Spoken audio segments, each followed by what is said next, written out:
You're a paranormal investigator, is that right? I am, yes. Do you have other work, or is this your main business? It's my main business, yeah. There's a lot of call for that sort of thing, by the sounds of it, especially in Wakefield. Yeah. You take the view that there are ghosts everywhere, is that right? Not everywhere, but mostly everywhere. And you have a special talent, as I understand it, or you might call it a sort of extrasensory perception, correct? I do, yes. Which is what? How would you describe it? People describe it as clairaudiency. Your clairaudience? Yes, I can hear spirits. Right. And how sensitive do you have to be? Do you have to get into a state of some description? No, I just do it. It just comes natural. If something happens, then I can hear it. I will tell you what's been said. Before coming into court or near me, did you hear anything at all? Yes. That wasn't the answer I was expecting. It's funny, because so did I. Did this person say how marvellous I was and that you were going to win your case? Tell me to watch out for you. Is that right? Gosh, well, you needed a spirit to tell you that. The thing is, you agreed to purchase this. Yeah, that's right, I did. How much for? Well, obviously, I said to Mark, I'll, you know, pay him £50 a week. Then... Just pause. What's the rest of that stuff in... I mean, that's a coffin, I presume? Yeah, that was a... Well, that wasn't the one, the original one, what she came in. We did have another one. It was like a long sort of one, but after investigating her, she wanted me to make her a new one. She's very close to me, and she's good. She's very fond of me, and she's literally protects me. You don't think she's evil, unlike No, Mark? I don't think she's evil. She's not sort of evil. She's just a little bit misunderstood. Yeah, basically. How do you know? I mean, what does she say to you? I mean, does she say, I'm having a bad day, I'll go outside for a cigarette? Do you see, I'm trying to get a sense.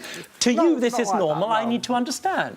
Well, you know, she just, like, she'll make a presence known. When I ask her to light up the devices, she will do that. Light up what devices? Basically, what it does is it picks up on the electromagnetic field of a ghost. And, you know, when you get that part where you get your arms go up on your hairs go up on your arms and that kind of thing, that's where the electromagnetic field comes into play. And obviously then that's Angela's way of communicating. And objects have fell off the tables and stuff like that. Right, and you've actually filmed some of this activity, not necessarily connected to Angela, but in general. No. Let's have a look. Yeah. Can you explain to me what's happening as we watch the video, sir? Yeah, sure. Here it comes. That was on a DVR system. Mm-hmm. And in this house, there was no cats whatsoever. Mm-hmm. Kitty. And what you see is a ghost cat. Look at that cat, babe. Look at that cat, babe. That is a ghost cat. Well, is it not a cat? No, because a cat would actually show up as the colours of a cat on DVR. So that was, as I say, was a spiritual cat, you know, manifesting itself, should I speak. Right. Again, when a spirit has enough energy... Now, I have to ask you, just play it again. Are you sure it's not a cat? 100%. In that home, there's no cats there. Now, to me, it looks like a cat, you see, sir. Yeah, I mean, absolutely. I'm not saying I'm an expert on pussycats, but I'm just... Meow. Look at that. Michelle, you've a cat.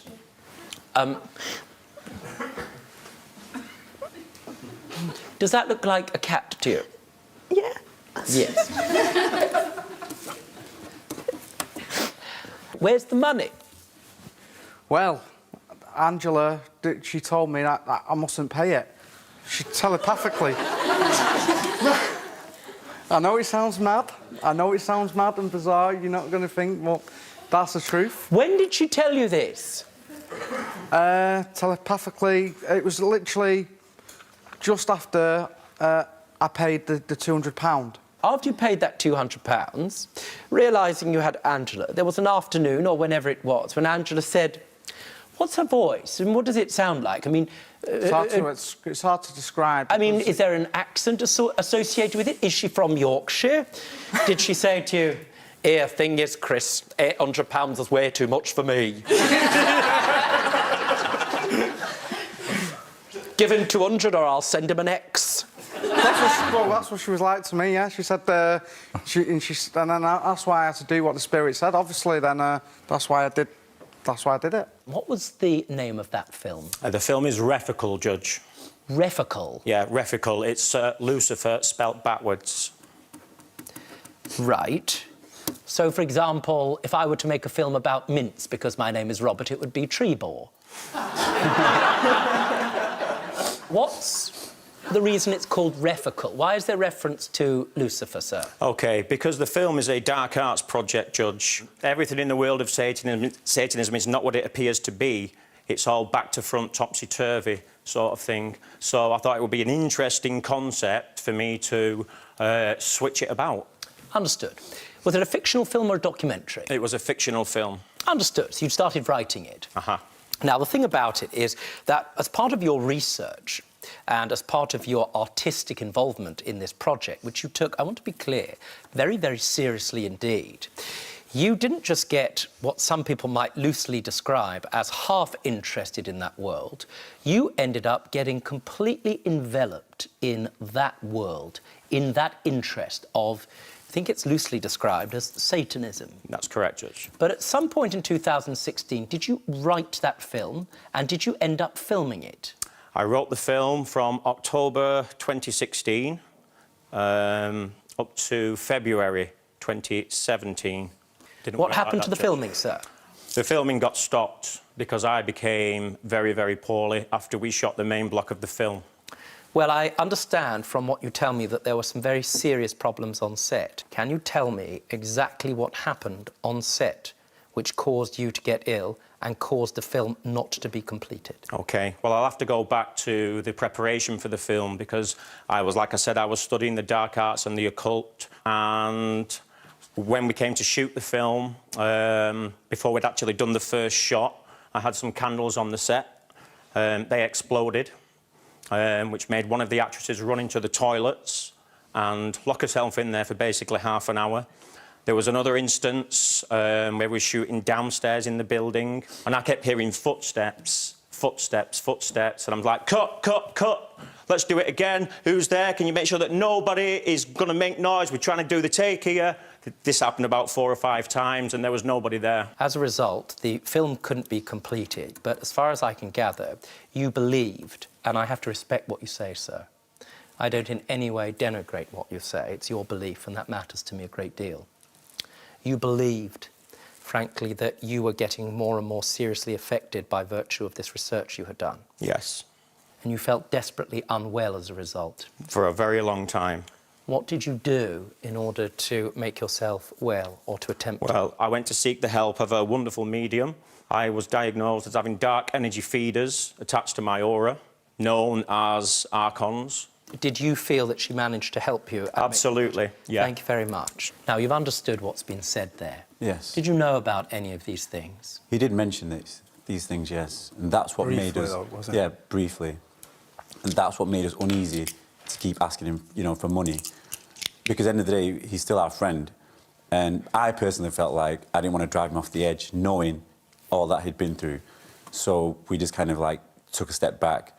But then that time went on. And, we still socialise and talk and stuff, but... At the end of the day, business is business, and we have our own commitments and families. And then we've also experienced a situation in our shop ourselves, where the fridges have gone down, and that, the business kind of thrives off that. Just to be clear, you don't think that Satan's interfered with your fridge? Well, this is the thing. We've got some of the product of the film that you took. Let's have a look. Now, there are 2 videos. This is the first one. If you keep watching, there's you sitting there, Tracy, and we saw a little light. Now, what do you say that light is? I mean, isn't it just sort of I mean, a lot of light? people will say it's dust, but it's not. No. Who says it's not? You? I'm saying it's not. Well, what do you say that is? It's an orb. An orb? Fast-moving orb. Yeah. It changes shape. And I think there's another video as well. I feel like I've died and woken up, reincarnated as Yvette Fielding. Could we see the next one? Is that you sitting there? It is, yes. There's something coming out of my head. It's a pulsating... Yes, it's a hat. Flashing light. If I keep... On the right-hand side. Pulsating light. Top right-hand side there. There's a light. Yeah. Yes, there's a car that's driving by with its headlights on. No, the curtains are too thick. The curtains are too thick. Yeah, that's definitely inside the room. I mean, even Tracy will agree with that. Yes, let's just have another look, shall we? Why are you wearing your hat backwards? Does that help with trying to get in touch No, with... because when I'm there, they play with my hair and I don't like it.